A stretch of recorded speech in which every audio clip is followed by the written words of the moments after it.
الحمد لله وكفى وسلام على عباده الذين اصطفى أما بعد فأعوذ بالله من الشيطان الرجيم بسم الله الرحمن الرحيم الذين يأكلون الربا لا يقومون إلا كما يقوم الذي يتخبطه الشيطان من المس ذلك بأنهم قالوا إنما البيع مثل الربا وأحل الله البيع وحرم الربا صدق اللہ العظیم۔ سود ایک ایسا تجارتی معاملہ ہے جو اسلام سے پہلے زمانہ جاہلیت میں پوری دنیا میں عام تھا۔ سود کے ذریعے لوگ اپنی دولت میں اضافہ کیا کرتے تھے، اور ظاہر ہے کہ دولت میں، مال میں اضافہ کرنا، زیادتی کرنا، یہ ہر انسان کی خواہش۔ یہی وجہ ہے کہ دنیا میں تجارت ہوتی ہے، کاروبار ہوتا ہے، بزنس ہوتا ہے۔ مقصد کیا ہے کہ ہر شخص نفع کمائے،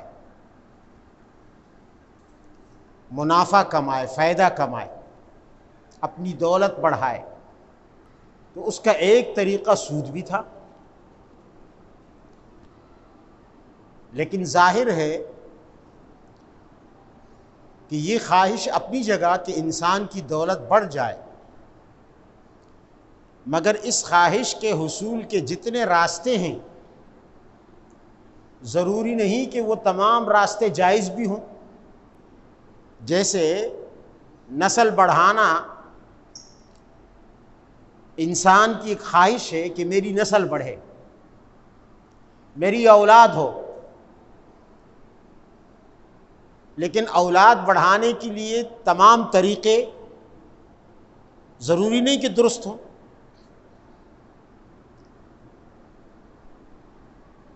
جائز طریقے بھی ہو سکتے ہیں، ناجائز طریقے بھی ہو سکتے ہیں۔ جائز طریقہ ہے نکاح کا، کہ شرعی طور پر نکاح کر کے، شادی کر کے اولاد کو پیدا کیا جائے، نسل کو بڑھایا جائے۔ اور بھی طریقے ہیں۔ مثال کے طور پر جیسے پچھلے دنوں ملالہ نے کہا کہ شادی کی کیا ضرورت ہے، پارٹنرشپ ہی کافی ہے۔ بس ایک مرد ایک عورت آپس میں پارٹنرشپ کر لے، کچھ دن رہیں ساتھ، دونوں کی خواہش پوری ہو جائے گی، اولاد پیدا ہو جائے گی۔ یہ بھی ایک طریقہ ہے اولاد پیدا کرنے کا۔ لیکن ظاہر ہے کہ یہ طریقہ، اسے دنیا کی کوئی تہذیب جائز نہیں کہہ سکتی۔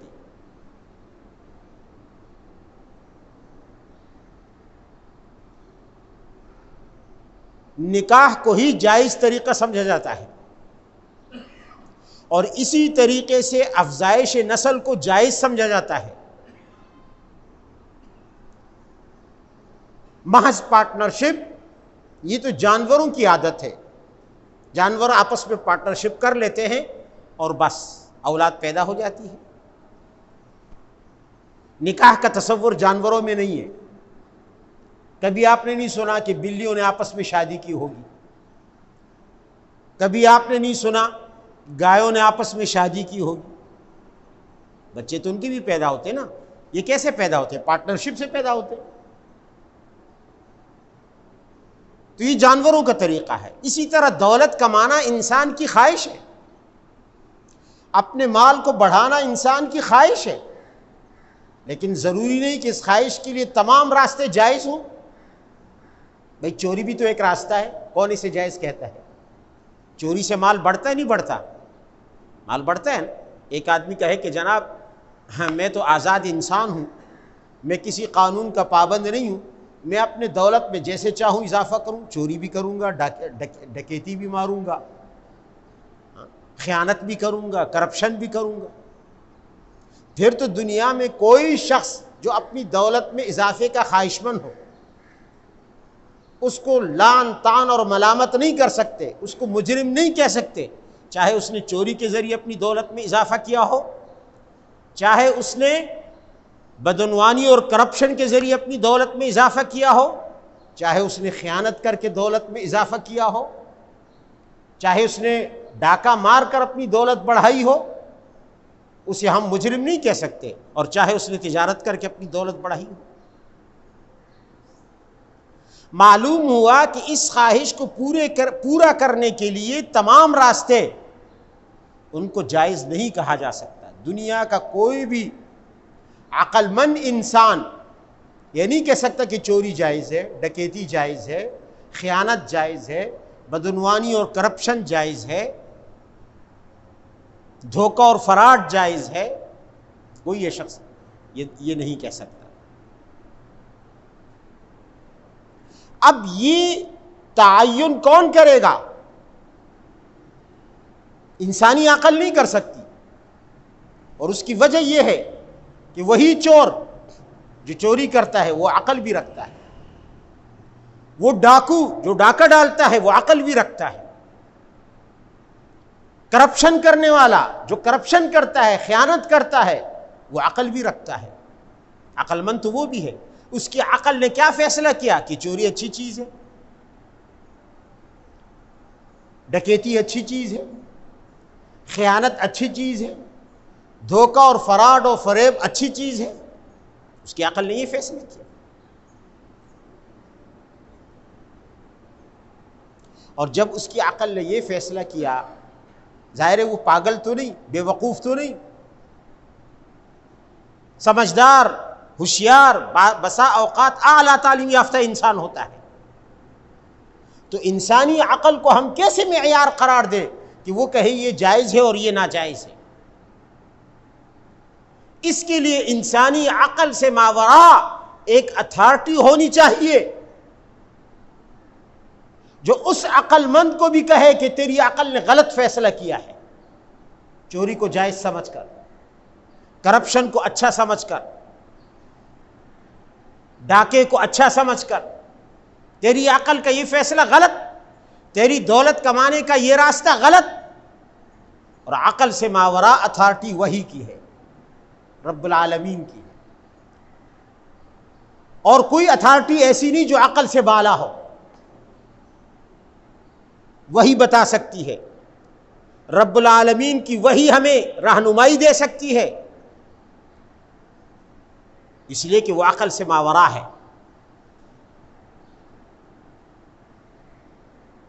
اب ہمیں جائز اور ناجائز کے لیے رجوع کرنا پڑے گا شریعت کی طرف۔ وہ جس معاملے کو جائز کہہ دے کہ اس معاملے کے ذریعے تم اپنی دولت بڑھا سکتے ہو تو وہ جائز ہے، اور جس معاملے کو ناجائز کہہ دے تو وہ معاملہ ناجائز ہوگا کہ اس کے ذریعے ہم اپنی دولت نہیں بڑھا سکتے۔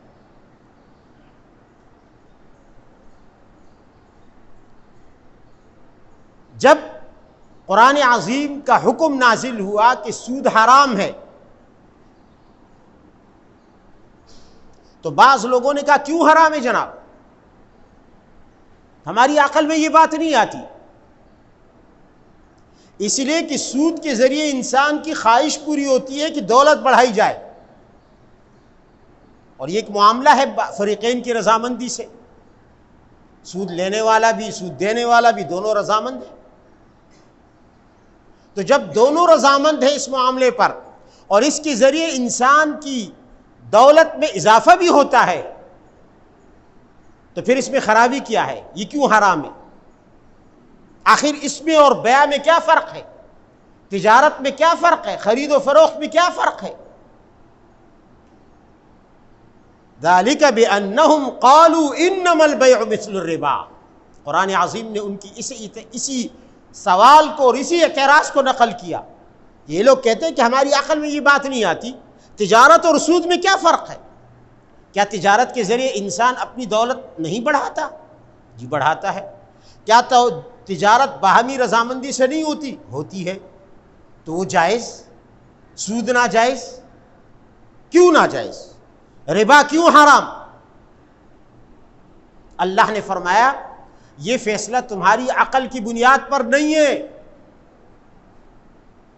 یا عقل سے ماوراء اتھارٹی نے یہ فیصلہ کیا ہے، جو عقل کی بھی خالق ہے، جو عقل پر بھی زور آور ہے، جو عقل سے بھی بالادست ہے، اور اس کا فیصلہ ہے کہ وَأَحَلَّ اللَّهُ الْبَيْعَ وَحَرَّمَ الرِّبَا، اللہ نے بیع کو حلال قرار دیا اور ربا اور سود کو حرام قرار دیا۔ دونوں کا مقصد ایک ہے، لیکن دولت میں اضافے کا یہ راستہ جائز ہے جو تجارت کا ہے، یہ راستہ حرام ہے جو سود اور ربا کا ہے۔ دکاندار اگر ڈنڈی مارے یہ بھی تو دولت کما رہا ہے، ناپ تول میں کمی کرے یہ بھی تو دولت میں اضافے کا طریقہ ہے۔ اور سود کو جائز کہنے والوں، کیا تم دکاندار کی اس ڈنڈی کو بھی جائز کہو گے؟ یہ بھی تو دولت میں اضافے کا طریقہ ہے، وہاں بھی تو بظاہر رضامندی ہو گئی، سامنے والے کو پتہ نہ چلا اور اس نے آرام سے وہ چیز خرید لی جس کے ناپ تول میں اس نے ڈنڈی ماری تھی۔ رضامندی تو پھر بھی ہے، معاملہ تو ہوا۔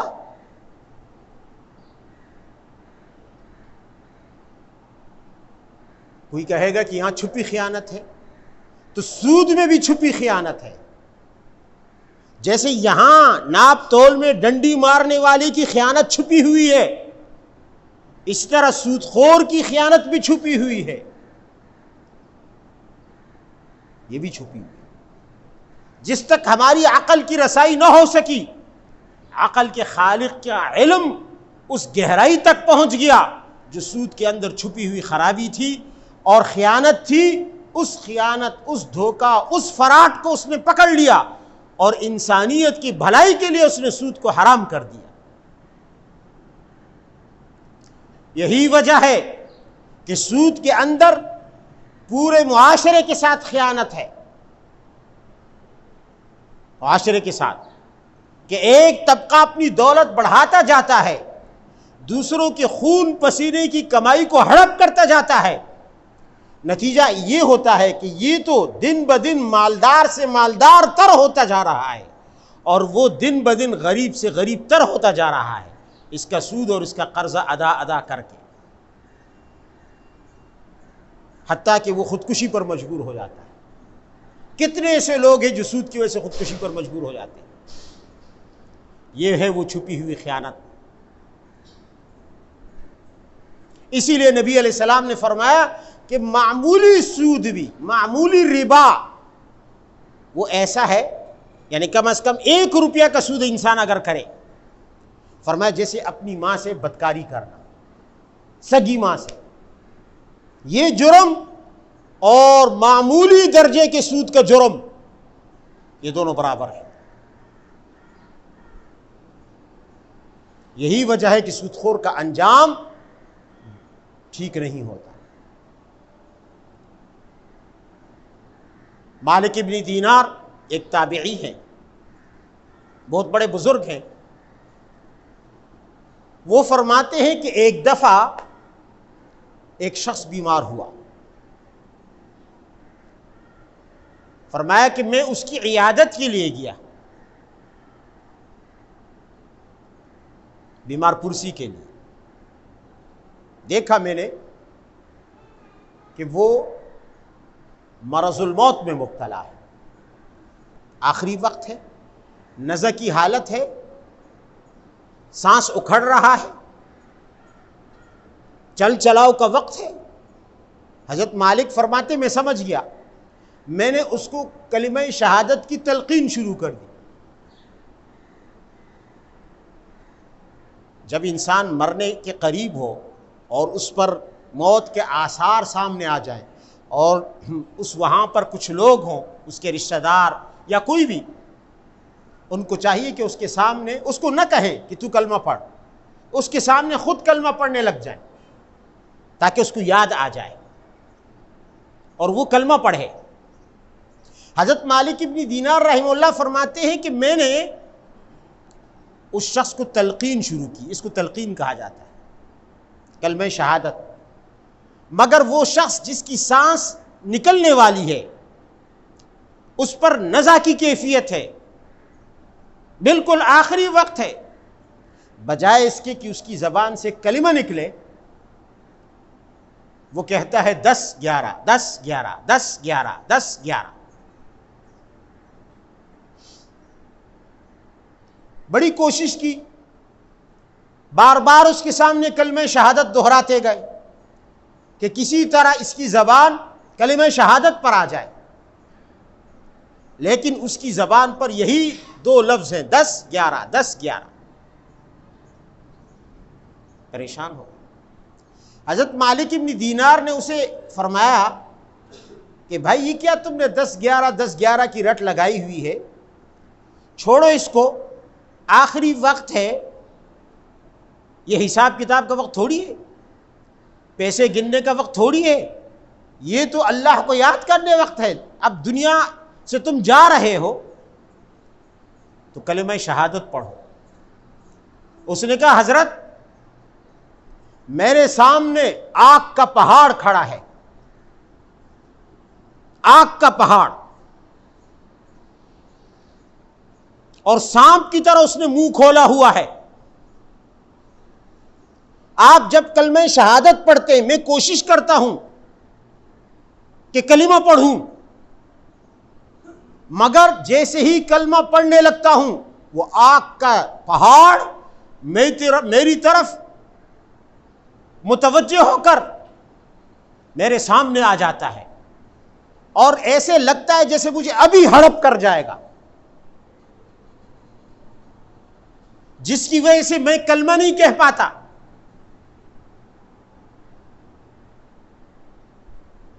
اور میرے منہ سے یہ الفاظ نکل رہے ہیں 10-11 10-11۔